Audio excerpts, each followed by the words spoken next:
दोस्तों, बांग्लादेश के एक वरिष्ठ मंत्री जो कि बांग्लादेश के इर्दगिर्द राज्यों को जो कि भारत में उपस्थित है, उन्हें बांग्लादेश का हिस्सा बता रहे हैं।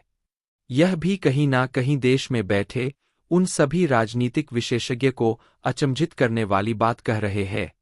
भारत ने इस वरिष्ठ नागरिक को इस प्रकार लताड़ा है कि बांग्लादेश के साथ साथ नवनिर्वाचित मुख्यमंत्री यूनुस खान की भी हेकड़ी झीली हो गई है। दोस्तों, भारत से 24 घंटों में बंगाल छीन लिया जाएगा। इतना ही नहीं, बंगाल, बिहार, उड़ीसा, यह तीनों बांग्लादेश का हिस्सा है। भारत को शांतिपूर्वक यह हिस्से बांग्लादेश को वापस कर देने चाहिए। यह बात मैं नहीं कह रहा हूं, जो आदमी कह रहा है ना, इसका नाम है राहुल रिजवी।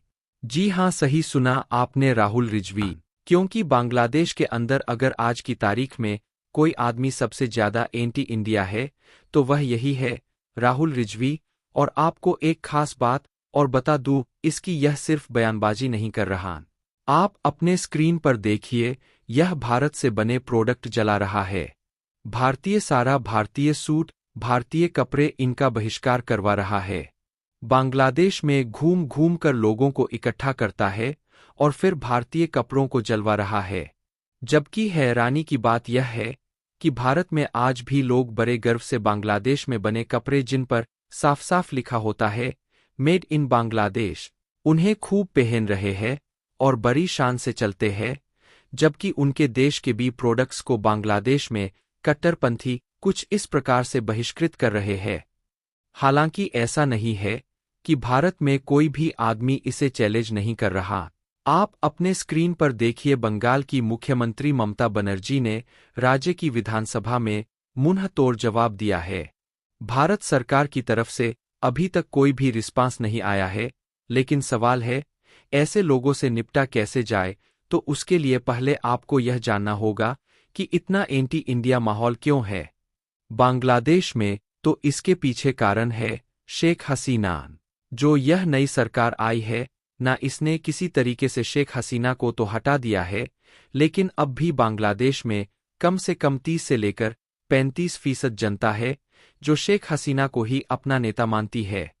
और इसीलिए इस नई जो सरकार है उसे पता है, जब तक बांग्लादेश में मेजॉरिटी लोग शेख हसीना के विरोध में रहेंगे, उनके दिमाग में यह रहेगा कि शेख हसीना उनकी दुश्मन है, तभी तक वह सत्ता में रह सकते हैं।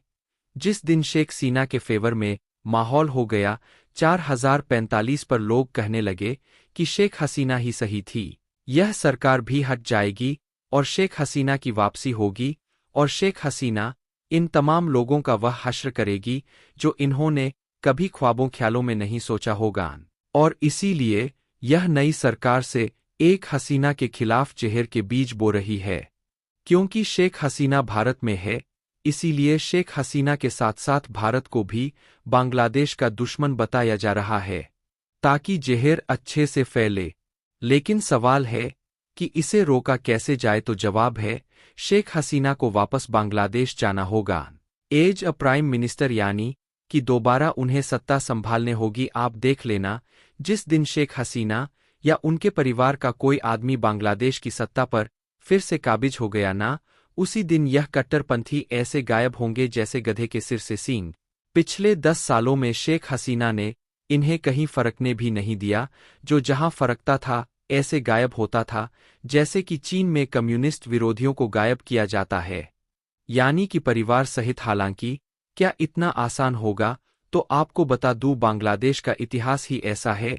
वहां पर जब भी कोई सरकार जाती है तो उसका प्रधानमंत्री परिवार सहित देश छोड़ता है, और उसकी पार्टी के लोग भी या तो भारत भाग आते हैं या फिर किसी और देश चले जाते हैं, और कुछ सालों के बाद उस पार्टी का भी, उस प्रधानमंत्री का फिर से रिटर्न होता है।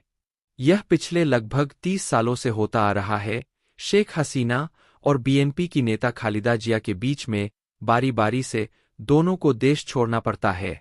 इसीलिए कुछ सालों के बाद शेख हसीना की वापसी हो जाए बांग्लादेश में। दोस्तों, आप बिल्कुल भी आश्चर्यचकित मत होना, हो सकता है इस बार शेख हसीना नहीं, उनका बेटा सत्ता पर बैठे। हालांकि यह काम कितना जल्दी या कितनी देर से होगा, यह सब कुछ निर्भर करता है भारत और भारत की इच्छा पर। भारत अगर अपने पत्ते सही से इस्तेमाल करे तो यह काम बहुत ही जल्दी भी हो सकता है, और अगर भारत ने सिचुएशन नहीं संभाली तो यह काम 5 सालों के बाद होगा। और इस 5 सालों के अंदर बांग्लादेश राजनीतिक स्थिरता के साथ साथ बांग्लादेश का विकास में भी बाधा पहुंच सकती है, क्योंकि भारत के ऊपर कोई भी देश कब्जा करने से पहले 100 बार सोचेगा, क्योंकि भारत की सेवा आज की वसी हो गई है, जिसके पास सर्वगुण संपन्न हथियार तथा ताकतवर फाइटर जेट मौजूद है, जो एक ही वार में किसी भी देश को पूरी तरह से तबाह कर देता है।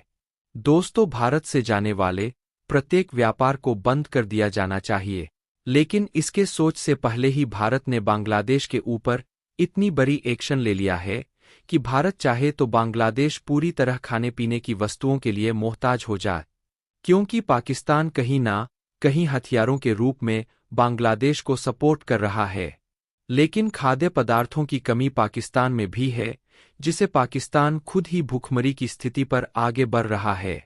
तो अब बांग्लादेश को कहां से अन्य का वह खाने पीने की वस्तु एक सपोर्ट करेगा। इसलिए बांग्लादेश चाहकर भी भारत के साथ बड़े स्तर पर पंगा लेना सोच नहीं सकता। उसे पता है, यदि वह ज्यादा उछल कूद भारत के साथ करेगा और भारत के किसी भी राज्य में थोड़ी सी भी जमीन हड़पने की कोशिश की तो शायद बांग्लादेश ना रहकर इंडिया के नक्शे में ही शामिल होने वाला देश बन जाएगा, क्योंकि भारत अब किसी भी देश के ऊपर एक्शन लेने में माहिर हो गया है। वैसे दोस्तों, आपका क्या मानना है? क्या भारत और उसके सैनिक इस दुनिया के किसी भी ताकतवर सैनिकों से भिन्न सकते हैं या नहीं? क्या बांग्लादेश अपने सपने में भारत के जमीन को हड़पने की साजिश करेगा या नहीं? अपनी राय हमें कमेंट के माध्यम से जरूर बताएं। तो मिलते हैं आपको नेक्स्ट वीडियो में। तब तक के लिए वीडियो को लाइक करें, शेयर करें, चैनल को सब्सक्राइब अवश्य करें। धन्यवाद।